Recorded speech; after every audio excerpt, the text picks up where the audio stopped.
이 말씀 중심에서 듣는 복음에서 보는 복음으로, 듣는 복음에서 보는 복음으로 라는 제목으로 하나님 말씀 함께 나누겠습니다. 지금 사순절이 지나가고 있습니다. 사순절을 시작한 지가 엊그제 같은데 벌써 이제 막바지로 향하고 있죠. 오늘은 절기적으로 종료주일이고 또 저희 교회에서는 부활주일 전주일에 이렇게 성례주일로 지킵니다. 이제 이번 주가 지나면 고난주간이 주일이 시작이 됩니다. 이 종료주일은 예수님께서 십자가를 지시기 위해서 자발적으로 예루살렘으로 입성하는 것을 기념하고 기억하는 그런 시간입니다. 오늘 우리가 함께 살펴볼 내용은 이제 예수님이 잡히시기 전에 마지막 밤에 있었던 그 최후의 만찬에 대해서 함께 살펴보려고 합니다. 이미 예수님은 가룟 유다에 의해서 팔리실 것을 아셨습니다. 그 내용이 오늘 우리가 읽은 그 전의 내용입니다. 24절, 25절 내용입니다. 이미 알고 있는 주님의 마음을 한번 헤아려 볼 필요가 있죠. 주님은 가룟 유다가 자신을 팔 것을 알았음에도 불구하고 허둥대거나 분노하거나 당황하지 않습니다. 마치 아무 일이 없었던 듯이 그 내용을 수용하고 받아들입니다. 주님은 오히려 긍휼히 여기는 마음으로 지금 자신이 할 일을 계속 하고 계십니다. 우리가 살다 보면 못할 일이 얼마 많습니까? 이것은 이것 때문에 못하고 저것은 저것 때문에 못하고. 그러나 주님은 의연하게 자기의 할 일들을 자신의 컨디션과 상관없이 해 나가는 것을 보면서 이 주님의 마음을 한번 헤아려 보게 됩니다. 이런 주님의 모습 속에서 감히 근접할 수 없는 의연함에 안심을 느끼게 되죠. 20절 보니까 밤이 저물었다 라고 말합니다. 이 밤은 어떤 밤입니까? 죽음과 배신의 기운이 가득한 불길한 밤입니다. 이 밤이 지나고 나면 예수님은 제자들에 의해서 배신당하고 팔릴 것이고 또 믿었던 사람들에 의해 버림받고 체포당할 것이며 채찍질과 온갖 모욕을 당하고 십자가를 지시고 죽임을 당할 것을 아셨던 밤입니다. 우리가 내일 무슨 일이 날지 아무것도 모르기 때문에 지금 이렇게 있지. 내일 지역 청년 군대에 간다고 생각해 보세요.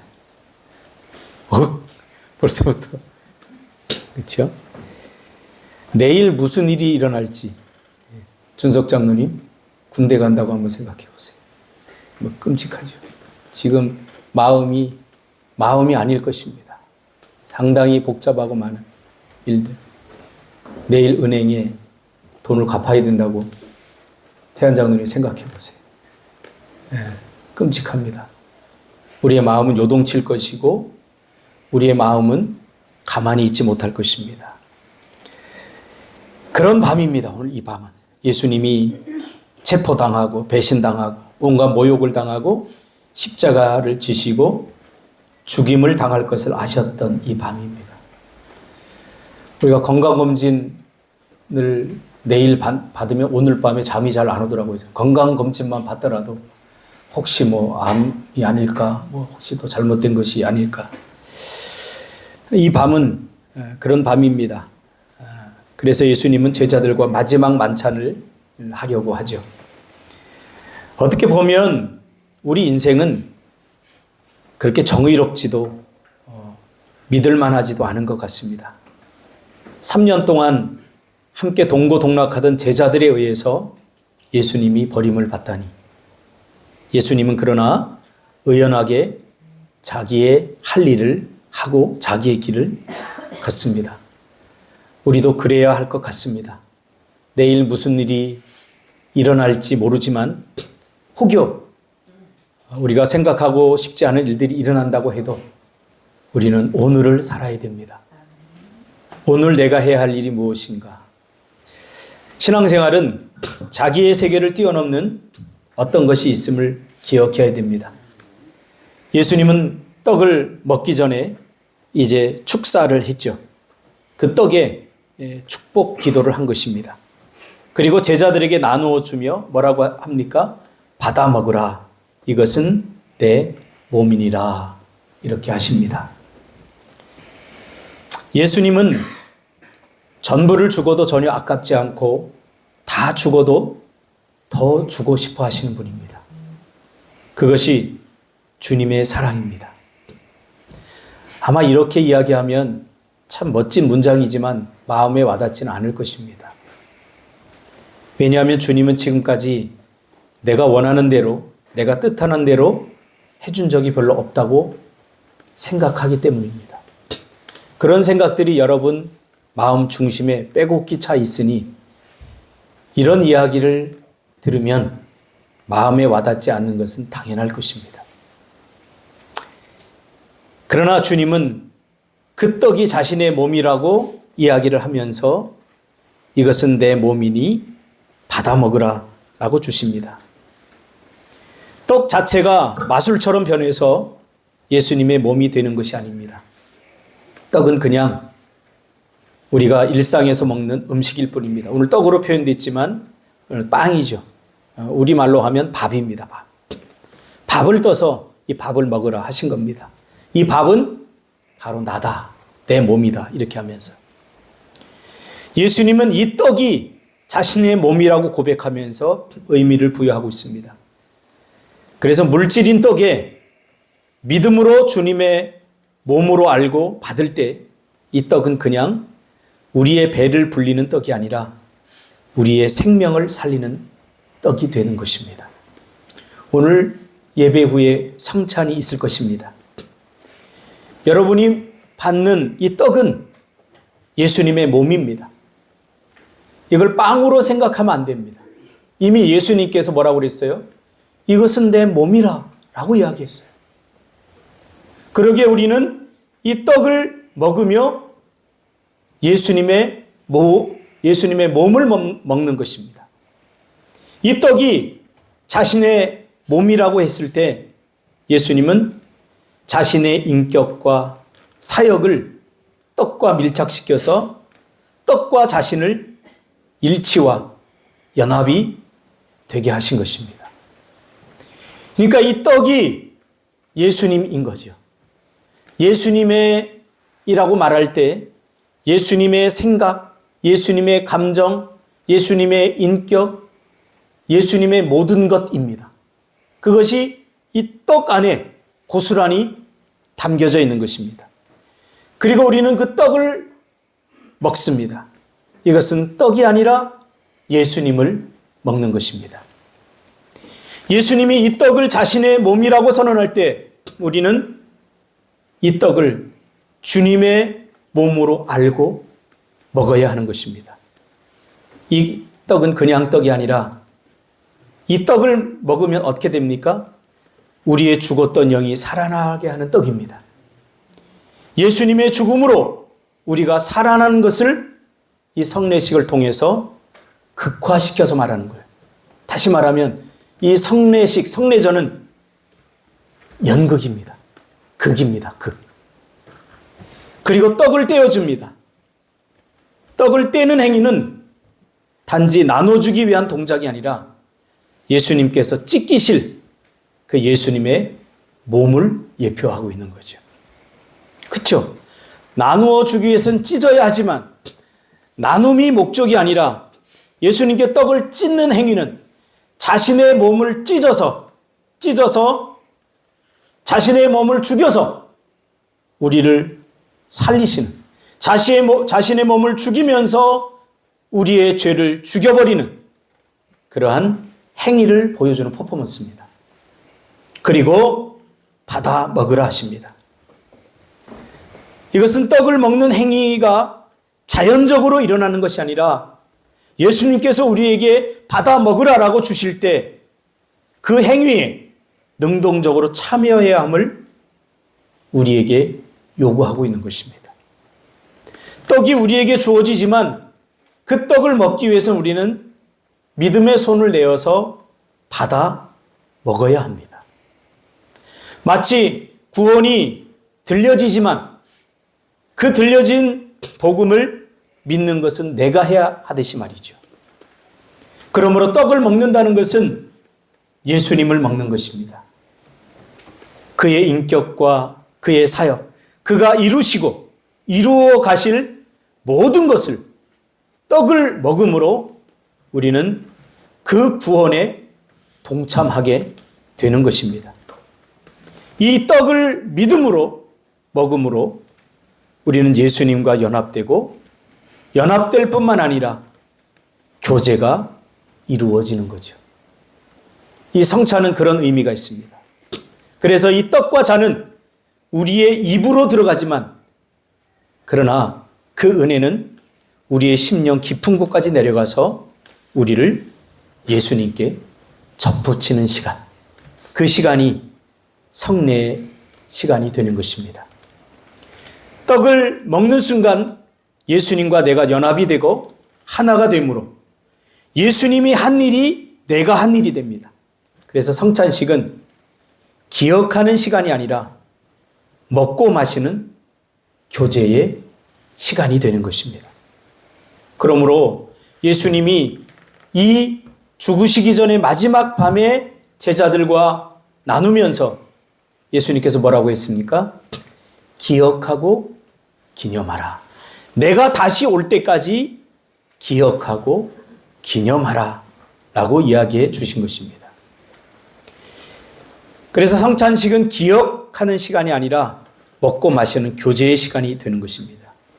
기억이라고 하는 것은 단지 과거를 떠올리는 그런 심리작용이 아니라 하나님의 약속을 현재로 불러오는 그런 믿음의 행위인 것이죠. 우리가 기억함으로, 이 시간을 기억함으로, 이 기념식에 참여함으로 우리는 하나님의 약속 가운데 거하게 되는 것입니다. 이곳에 참여해서 떡을 먹을 때 우리는 하나님의 약속 가운데 머무르게 되는 것입니다. 이 떡을 먹지 않으면 하나님이 우리에게 주신 약속과는 아무 상관이 없는 자들이 되는 거예요. 그러나 우리는 이 떡을 먹음으로, 이 잔을 마심으로 하나님의 약속이 내 안에 들어오고 그 하나님의 약속이 이루어지고 성취되고 있다는 것을 우리는 누리게 되고 보게 되는 거죠. 그래서 떡은 축복이고 잔은 감사가 되는 것입니다. 이전까지 예수님이 이 성례식을 하기 전까지, 우리에게 기억하고 기념하라고 말하기 전까지, 이 성만찬을 하기 전까지 복음은 귀로 들렸던 말씀입니다. 선지자들에 의해서 외쳐졌고 그리고 많은 사람들이 이 복음을 들었습니다.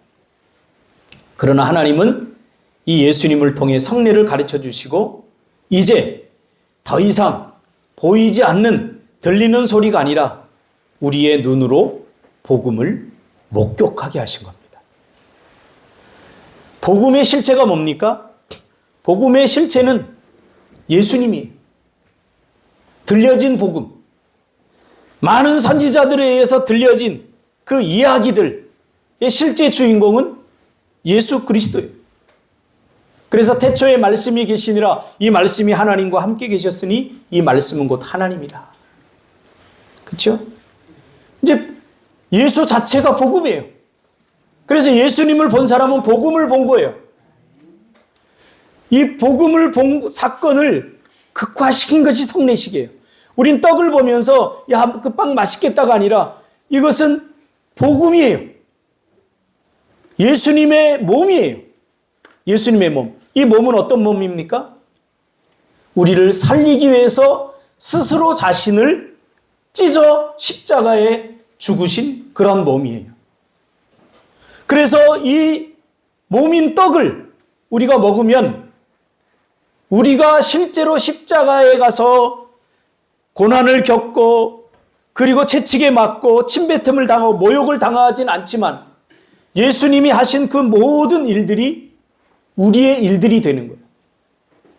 그래서 이 십자가 사건은 나를 대신한 사건이에요. 내가 이처럼 모욕당하고 내가 이처럼 고난당해야 되지만 예수님이 대신 당해준 사건이에요. 그렇죠?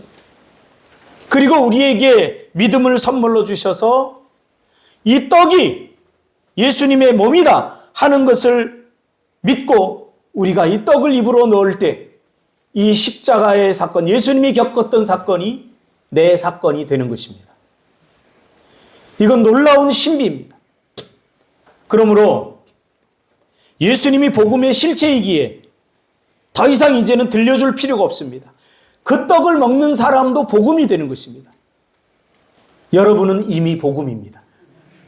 이 떡을 먹는 순간 예수님, 복음의 실체였던 예수님과 우리가 하나가 되는 거예요. 그래서 우리는 보이는 복음이 된 것입니다. 많은 사람들이 아직까지 나는 믿음이 별로 없는 것 같고 그래서 회사에 나가거나 사람들에게 내가 그리스도인이라고 말하는 것을 부끄럽게 생각하지만 여러분, 그것은 자기 생각일 뿐입니다. 예수가 내 안에 들어오는 순간 우리는 이미 거절할 수 없는 복음이 된 것입니다. 그리고 우리가 예수를 보듯이 사람들은 우리를 복음으로 볼 것입니다. 그러므로 이 성례는 극화된 복음입니다. 연극처럼 꾸며진, 만들어진 그런 퍼포먼스, 복음인 것이죠.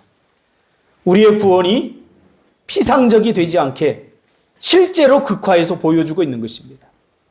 그래서 성찬식은 보이는 말씀이 된 것입니다. 그러므로 성찬식은 상징으로 축소되거나 미신적으로 자동화되어서는 안 되고 실제적으로 이 성찬을 통해서 우리는 예수의 몸을 상징하는 이 떡을 먹으면서 우리는 진정한 회개가 일어나야 됩니다. 그리고 용서가 일어나야 됩니다. 그리고 정죄하던 내 입술에 이제는 불평과 원망이 아니라 실제적으로 감사가 넘쳐나야 되는 겁니다. 이것이 성례의 참 의미입니다. 그리고 구원의 감격을 누리게 되는 거죠. 그러므로 성찬을 먹고 마신 입술은 미움보다는 용서를 먼저 말해야 합니다. 이 성찬으로 떡을 떼어 먹이신 것은 예수님의 몸을 찢어서 우리의 죄를 사해 준 것을 예표합니다. 이 죄사함은 과거의 죄만 삭제되고 해결된 것이 아니라 새 삶의 시작을 우리에게 알려주는 거죠. 야, 우리 죄가 다 용서받았다. 예수님께 자신의 몸을 찢어서 우리의 죄를 용서해 주셨어. 그것으로 만족해서는 안 됩니다. 왜 용서해 주셨는가를 알아야 됩니다. 죄에 붙들려 살지 않고 새로운 삶을 살라고 죄의 문제를 해결해 주신 겁니다. 그러나 우리는 여전히 아직도 죄에 붙들려 삽니다. 죄가 시키는 대로 하고 내 안에 욕망 가운데, 욕심 가운데 교묘하게 숨어 있는 그 죄에 붙들려서 죄가 움직이는 대로 움직이려고 합니다. 여기에 하나님의 아픔이 있습니다. 대놓고 미워하고 대놓고 자신의 욕망을 드러내고 적어도 우리가 예수의 몸인 떡을 떼어서 먹는 자들로서 우리는 이 앞에 조금 마음을 겸허하게 놓고 생각을 해봐야 됩니다. 오늘 우리가 떡을 떼어 먹고 그 피를 나누어 마심으로 복음을 다시 경험하고 복음 속으로 들어가는 것입니다. 그러므로 우리는 이 성찬을 우리의 신앙이 완벽하다 하는 것을 증명해 보이는 시간이 아니라 그럼에도 불구하고 여전히 죄인됨을 인정하고 죄인 되었음에도 불구하고 다시 우리에게 계속해서 반복적으로 기회를 주시는 그 하나님의 은혜를 기억하며 감사하면서 참여해야 됩니다. 어떤 사람은 내가 이 빵을 먹지 못하겠다. 내가 이렇게 죄인인데 이 피를 마시지 못하겠다. 그렇게 양심에 찔려서 이 성례식에 참여하지 못하는 사람도 있어요. 그런 사람도 종종 보았어요. 그런 분들은 성례식을 잘못 이해한 분들입니다. 그렇기 때문에 더 참여해야 됩니다. 이 성례식은 우리가 이 빵을 먹기에 합당한 조건의 사람들이기 때문에 이곳에 참여해서 예수님의 몸인 이 떡을 씹어 먹는 것이 아닙니다. 우리가 이렇게 연약한 자들임을, 우리가 이렇게 부족한 자들임을 깨닫는 시간입니다. 이 시간은. 이 떡을 먹으면서 예수님의 몸을 내가 씹어 먹으면서 예수님이 내 안에 들어오고 예수님이 내 인격이 되고 예수님이 내 생각이 되고 예수님이 나와 더불어 연합과 일치를 이루게 하시면서 우리의 죄를 보게 하고 우리의 부족함을 보게 하는 그런 시간이죠. 내 신앙이 완벽합니다. 그래서 나는 떡을 먹겠습니다. 내 신앙을 증명하는 시간이 아닙니다.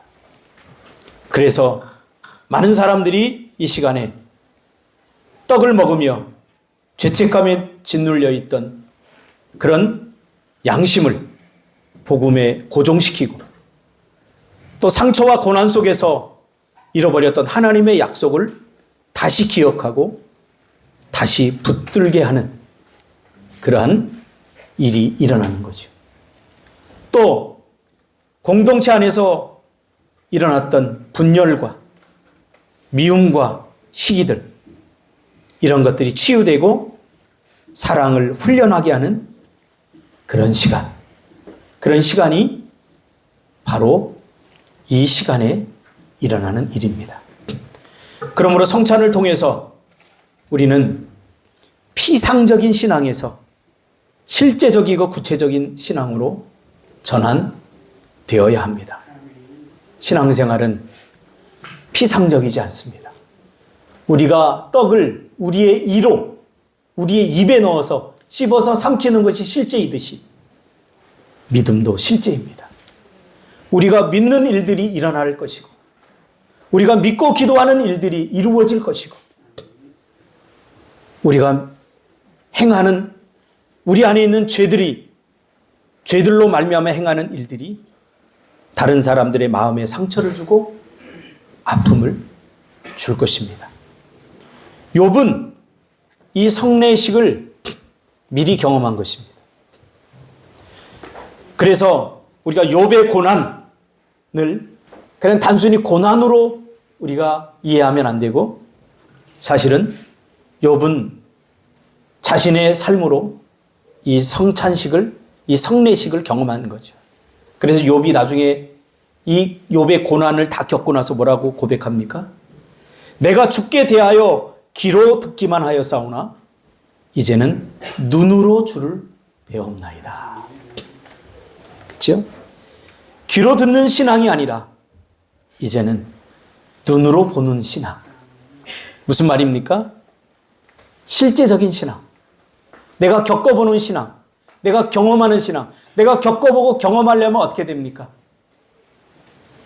말씀대로 치열하게 살아야 됩니다. 말씀이 그런가 하여 나는 이 말씀은 못 지키겠어. 나는 이 말씀대로는 못하겠어. 하고 저 내 삶의 뒤편으로 밀어놓은 것이 아니라 나중에 믿음이 좋아지면 그렇게 할 것이라고 밀어두는 것이 아니라 제가 늘 이야기하지만 하나님의 시간은 지금이고 사단의 시간은 나중입니다. 나중에 내가 잘 믿겠습니다 라고 했던 것이 10년입니다.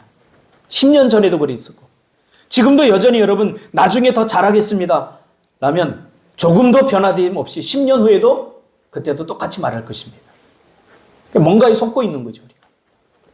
지금 하지 못하면 나중은 할 수 없습니다. 왜? 나중은 내 시간이 아니기 때문에 그래요. 하나님이 우리에게 주신 선물로 주신 시간은 지금이에요. 오늘이에요. 회개할 일이 생각나거든 오늘 하시기 바랍니다. 용서할 사람이 있다면 오늘 하시기 바랍니다. 그게 잘 안 돼요. 그래서 우리는 울어야 됩니다. 그래서 우리는 안타까운 마음으로 하나님께 부르짖어야 됩니다. 욥의 고백. 내가 죽게 대하여 귀로 듣기만 하였사오나 귀로 들을 때 신앙은 자기가 그래도 괜찮은 신앙인이라고 생각했어요. 하나님이 자랑할 만한 사람이라고 생각했습니다.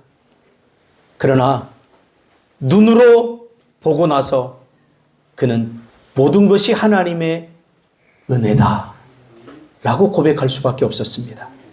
시편 기자는 시편 34편 8절에 똑같은 이야기를 이렇게 이야기합니다. 하나님의 선하심을 맛보아 알지어다. 무슨 말이죠? 하나님을 맛보아 하려는 거예요. 맛보아. 여러분들이 맛보지 않았다면 누군가가 들려주는 누군가의 이야기, 그건 내 이야기가 아닙니다.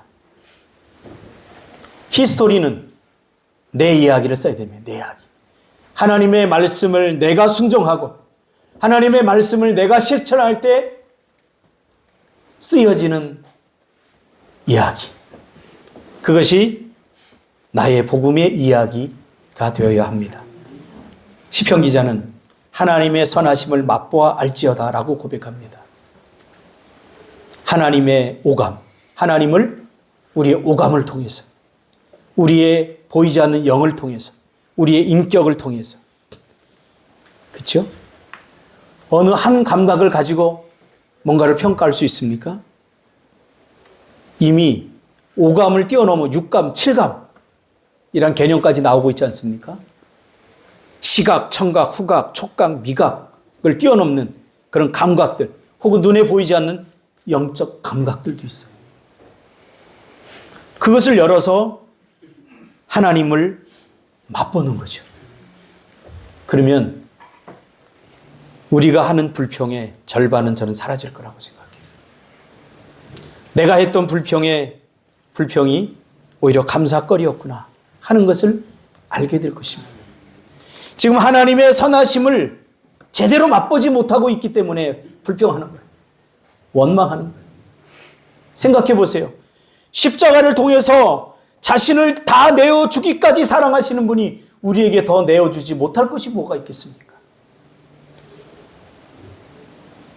자신의 생명을 주었다는 것은 자신의 전부를 다 주었다는 거예요. 전부를 주신 분이 더 내어주지 못할 것이 뭐가 있겠습니까? 그러나 우리는 이 하나님의 전부를 주신 사랑에 아직도 만족하지 못합니다. 뭔가 더 달라고 합니다. 뭔가 만족하지 못합니다. 이게 무슨 문제예요? 내 안에 있는 죄의 문제예요. 죄는 그 무엇으로 채워도 채워지지 않습니다.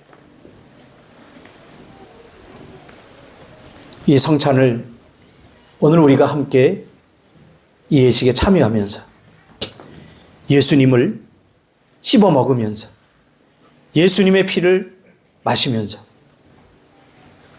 부디 여러분 안에 예수가 왔다는 것을 기억했으면 좋겠습니다. 그리고 오감으로 느꼈으면 좋겠고 영으로 체득했으면 좋겠습니다. 그냥 먹고 끝나는 시간이 아니라 이 예수의 몸이 내 안에 들어와서 나의 죄를 보게 하고 내 죽었던 영을 다시 살리고 나를 다시 회복시키는 놀라운 은혜가 오늘 우리가 치러질 성례전 가운데 있어지기를 주님의 이름으로 축복합니다. 기도하겠습니다.